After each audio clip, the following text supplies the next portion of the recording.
ჩვენ აქედანაც მივესალმებით ტაო-კლარჯეთიდან იმ დიდ სიხარულს, იმ დიდ საზეიმო ვითარებაში იდიდოს უფალი დაემარა ჯამს ჩვენი ბაგებიდან, ჩვენი საქმეებით. ბრავო ჟამია, ქრისტე აღსგა.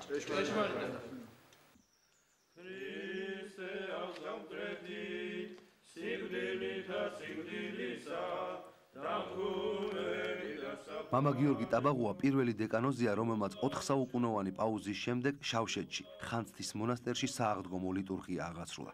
ამაზე ოცნებაც კი ცოტა ხნის წინ შეუძლებელი იყო. მე პირადად ვერ ვფიქრობდი. ალბათ ეს არის უზარმაზარი წყალობა უდაოდ ღმერთისა რა. უზარმაზარი წყალობა არის და მადლობა ღმერთს ყველაფრისთვის. უფალი შეგვეციოს, ქრისტე აღსგა. და მინდა მოგილოცოთ ყველას. ნახევრად დანგრეული ტაძრიდან გამოსული წირვა-ლოცვისა და საგალობლის ხმას მთელი ზეიმის ჩაშლა შეეძლო. საკმაოდ დიდ რისკზე წასული მოძღვრები და მრევლი, ერთი რომ დაუპატიჟებელი და რაც მთავარია მეტად არასასურველი სტუმრები შეიძლება აღმოჩენილიყვნენ ადგილობრივი მოსახლეობისათვის.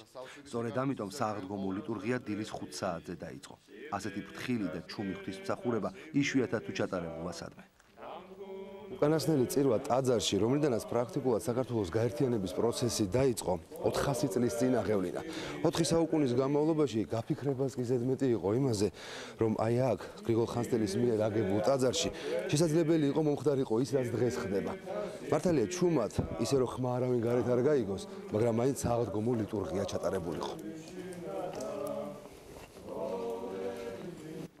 მერვე საუკუნეში საქართველოს ერთიანობის იდეას სულიერი საფუძველი სწორედ ტაო-კლარჯეთსა და შავშეთში ჩაეყარა. ღირსი მამის გრიგოლ ხანძთელის და მისი თანამოაზრეების ძალისხმევით უდაბური მხარე საქრისტიანოს ცენტრად იქცა და მოუკიდებლობისა და ერთიანობისათვის მებრძოლი ხალხის სულიერად გაძლიერებაც სწორედ აქ დაიწყო. სადაც ჩვენ ვიმყოფებით, აი ამ ადგილას, ხანძთის ამ ტაძარში იშვა საქართველოს ამაღორძინებელი სული. იშვა გრიგოლ ხანძთელის მეთაურობით, მის თანამოაზრეთა მოღვაწეობით. აქ შეუდგა ამ საქმის საქართველოს გაერთიანების თესლის ჩაყრას და ფიქრობდა ასეთი მეთოდით, ცოტა უხერხულია სიტყვა მეთოდი, ასეთი პრინციპით. ჯერ უნდა ალამაღლოთ სულიერება, ადამიანი უნდა გავხადოთ ღირსეული და ის გამოდგება სამშობლოს მომვლელ მომპატრონებლადო. უბირი ქართველი ფიქრობდა იგი, სისხლს კი არა, ოფლს არ დაღურის წვეთს სხვათათვის, მათ შორის ქვეყნისათვის და მან ძალიან მოკლედ თქვა და მისმა თანამოაზრემმა ეს გააკეთეს იმით, რომ აქ დააფუძნეს საგანმანათლებლო კერები ამ სიტყვის ფართო მნიშვნელობით. ასწლეულების განმავლობაში ტაო-კლარჯეთის ქართული ტაძრების ქართულობას ეჭქვეშ აყენებდნენ, ვისაც არ ეზარებოდა მათ მითვისებას ცდილობდა. ეს პრობლემა დღესდღეობით ნაწილობრივ მოგვარებულია, თუმცა დანგრევის პირას მისული ტაძრები სასწრაფო კონსერვაციას საჭიროებს, რაც არა მხოლოდ მათი არქიტექტურული ღირებულების, არამედ იდენტურობის გადასარჩენადაა აუცილებელი.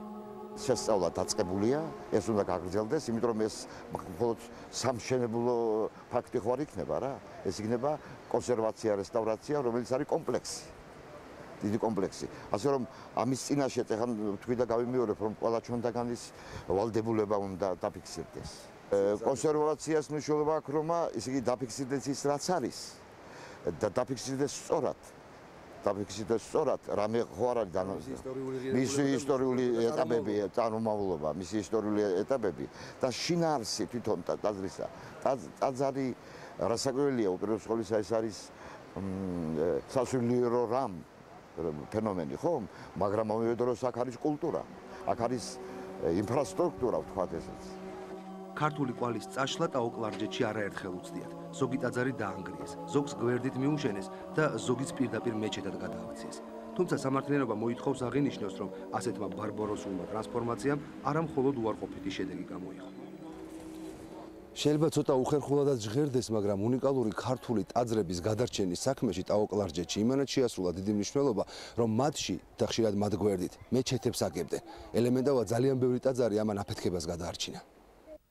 ქრისტიანობისა და ისლამის ამ ერთგვარმა სიახლოვემ გადაარჩინა ოშკი, იშხანი, ხახული და კიდევ მრავალი უნიკალური ქართული ტაძარი. სამწუხაროდ ჩვენამდე ვერ მოაღწიეს ბანამ და ოპიზამ. შეგვეციოს წმინდა ღირსი მამა გრიგოლ ხანძთელი და საბა იშხნელი და ყველა აქ მოღვაწე ამ კლარჯეთის სავალეში მოღვაწე მამები. ამენი იყოს.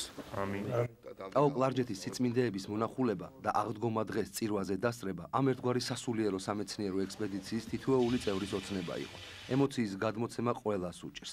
ელენე იაშვილისთვის ბედნიერება კი ორმაგია. მისი ვაჟი ხანძთაში ჩატარებული ისტორიული ლიტურგიის ერთადერთი სტიქაროსანი იყო. იფიქრებდი როდესმე რომ ხანძთაში წირვას დაესწრებოდი თან აღდგომას. არა, ვერც ვიფიქრებდი და ვერც ვიოცნებებდი.